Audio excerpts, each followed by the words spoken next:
এসেছি আমরা গত 2024-এর টেট পরীক্ষা আমরা পাশ করেছি। আমরা এখানে টেট 1 আর টেট 2 ক্যান্ডিডেটরা আছি।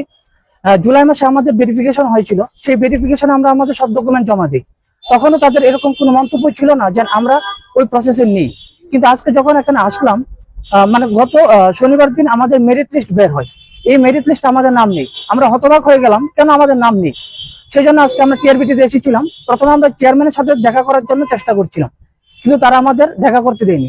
তারপর আমরা খুব কষ্ট করে আমাদের টিআরবিটির ডাইরেক্টর শশাঙ্ক স্যারের সাথে, কন্ট্রোলার শশাঙ্ক স্যারের সাথে দেখা করলাম।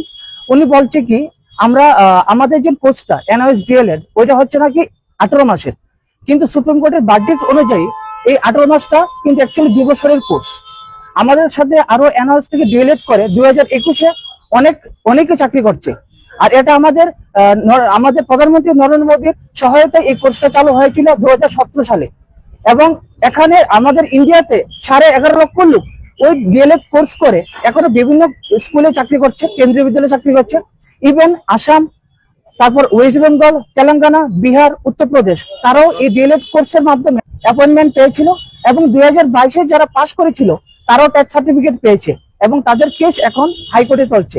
কিন্তু আজ আমাদের সার্টিফিকেট পর্যন্ত দেওয়া তারা রাজি হচ্ছে না। আমরা এখনো বুঝতে পারছি না এরকমটা কেন হচ্ছে। আমরা সবার কাছে অনুরোধ, আমাদের মুখ্যমন্ত্রী মানিক শাহর কাছে একটাই অনুরোধ রাখবো, যাতে আমাদের সাহায্য করুন, আমাদের চাকরিটা বাঁচান, আমাদেরকে চাকরিটা দিন, না হলে আমরা পথে চলে আসবো। আমরা বেসরকারি বিভিন্ন বিদ্যালয়ে চাকরি করি, আমরা খুব কষ্ট করে এই চাকরির জন্য পড়াশোনা করেছি। যদি আপনারা যদি চাকরিটা না দেন, আমরা পথে চলে আসবো। আমাদের এটা মানে আমরা যখন আজকে আসি শশাঙ্ক স্যারের সাথে যখন কথা বলি, তখন উনি প্রথমেই বলেছেন যে আমরা 18 মান্থের কোনো কোর্সকে আমরা অ্যালাউ করিনি। হ্যাঁ, কিন্তু অ্যাকচুয়ালি আমাদের এই কোর্সটাতে কোথাও লেখা নেই যে এটা 18 মান্থের কোর্স, এটা 2 ইয়ার্স এর কোর্স। এবং এইটা ক্লিয়ারিফিকেশনও দিয়েছে সুপ্রিম কোর্ট, এনসিডি এবং আমাদের যে নায়স।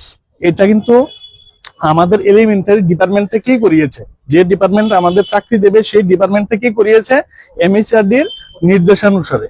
এটা সারা দেশে হয়েছিল এবং সুপ্রিম কোর্টও এটার কিন্তু রায় দিয়ে দিয়েছিল। এবং আমাদের টিআরবিটি তো যারা অলরেডি চাকরি করছে এই কোর্স করেই, হ্যাঁ, এটা আমাদের স্যার যখন বললো আসাতে যে এটা 18 মান্থের কোর্স, তো আমরা যখন স্যারকে বলি স্যার এটা তো 18 মান্থের না, সুপ্রিম কোর্ট বলে দিয়েছে, এখানে আমাদের কাছে অর্ডার কপি আছে যে এটা 2 ইয়ার্স এর course, 18 month equivalent to 2 years. এবং আমাদের সার্টিফিকেটও কোথাও লেখা নেই। কিন্তু স্যার বলছে না। আমরাও যখন বললাম স্যার তাহলে আপনি মানে একটা লিখিত দিন যে আপনি সুপ্রিম কোর্টের ভার্ডিক্ট মানছেন না বা আমাদের এটা 18 মান্থের কোর্স, তখন স্যার বললো না আমরা কোনো লিখিত দিতে বাধ্য না। তো আমরা এখন কি করব? আমরা যে আইনি লড়াইয়ে যাব, আমাদের তো একটা লিখিত লাগবে, আমাদের তো এটাও দিচ্ছে না উনি। হ্যাঁ, অথচ এই কোর্স দিয়েই আমাদের ত্রিপুরাতেও চাকরি করছে, আমাদের সাথেই অনেকে আছে চাকরি করছে। 21-এ মানে টেট পাস করেছে, 22-এ অ্যাপয়েন্টমেন্ট লেটার পেয়েছে, 18-র অনেক ক্যান্ডিডেট আছে। কিন্তু ওনারা মানতে নারাজ, শুধু মুখের কথায়, আমাদের কোনো কাগজও দিচ্ছেন না।